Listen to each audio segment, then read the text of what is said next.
The morning following our discovery in the orchid house dawned with a fog so thick it seemed to have turned from vapour to a solid yellow wall.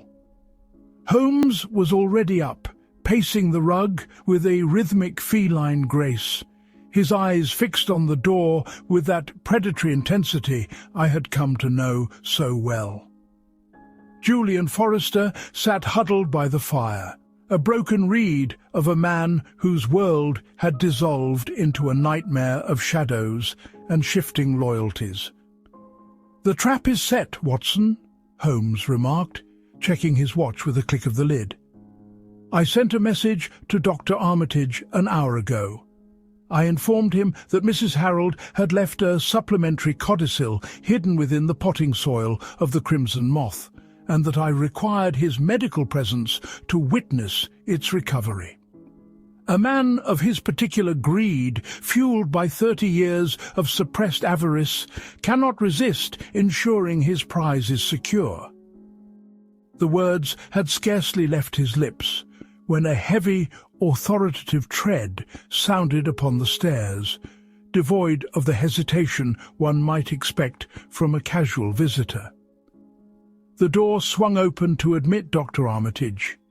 He was a man of imposing presence, with a broad chest and a beard the colour of rusted iron, his eyes hidden behind thick, glinting spectacles that gave him the appearance of some great intellectual owl.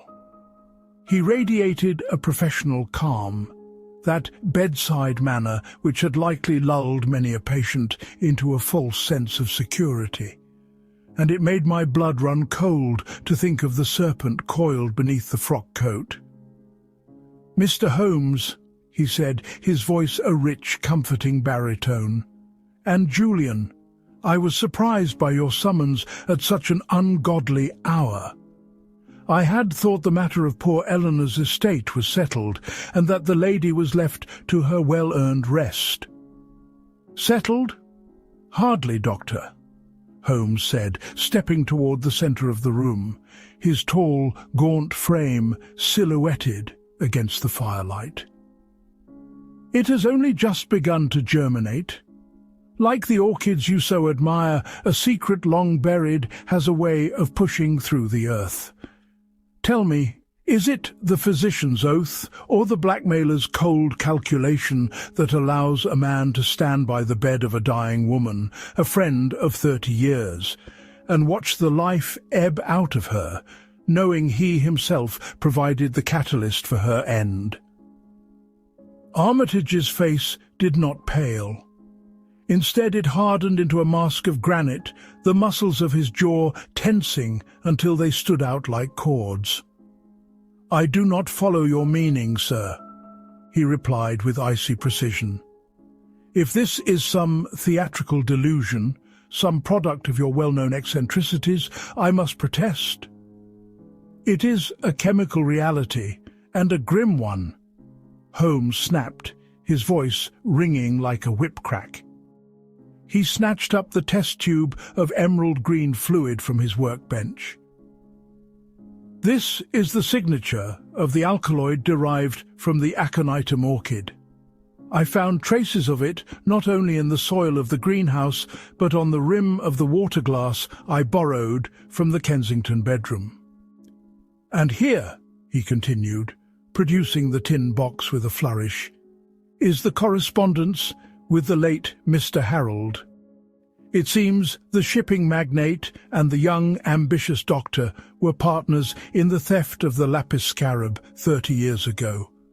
When Harold died, you turned your attentions to the widow, bleeding her dry with the threat of scandal until she threatened to confess. Then you became the visitor, the man with the red-brown hair, to force a final fraudulent will upon a woman already reeling from your subtle administration of poison.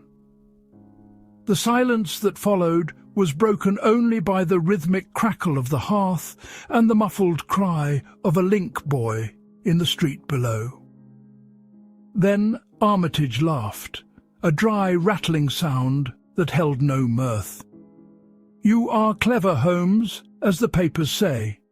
but you have no witnesses to that morning visit. The maid saw a man in a beard and spectacles, a description that fits half the professional men of London. You have theories, but no proof that would hold for a moment in a court of law. But she saw him use a key, Holmes said softly, his voice dropping to a dangerous whisper. He held up the steel thimble, the light glinting off its polished surface. A key you used to open the hollow bedpost to seek the scarab. You didn't find it, did you? Mrs. Harold was swifter than you. She moved the treasure to the orchid pot while you were distracted by the legalities of the will. And when you knelt to search the floor, your knee left a mark, and your thimble left a scratch that told me exactly where you'd applied your leverage. With a roar of animal rage, Armitage lunged, the professional man vanishing in an instant to reveal the desperate criminal.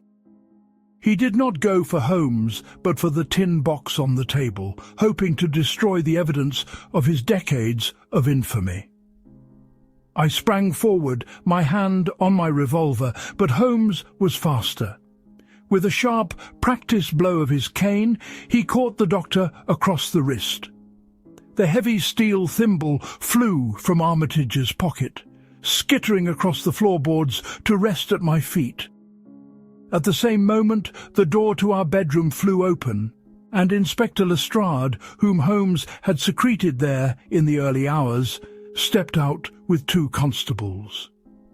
The struggle was brief but violent. Armitage, possessed of a strength born of terror, fought like a cornered beast until he was overborne by the weight of the law.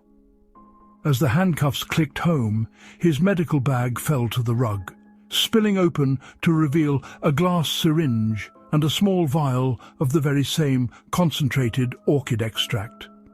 A final dose, I suspected, intended for Julian Forrester to ensure that no legitimate heir remained to challenge the home for indigent Egyptologists. As Lestrade marched his prisoner into the swirling ochre abyss of the London fog, a heavy stillness settled over 221B. Julian Forrester sat with his face buried in his hands, the weight of his aunt's secret life, and the narrowness of his own escape pressing upon him. Holmes, however, was already back at his table, examining the lapis scarab with a lens as if the preceding drama had been nothing more than a momentary distraction. "A remarkable piece, Watson," he mused.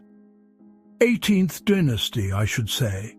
It shall be returned to the authorities in Cairo with a brief note. As for the Crimson Moth, I believe the Botanical Gardens will find it a most educational addition to their collection of toxic flora. For us, however, the case is closed. The thimble has told its tale, and the orchid has yielded its secret. I think a few hours of the Stradivarius are in order before we consider the problem of the yellow-faced man from Blackheath.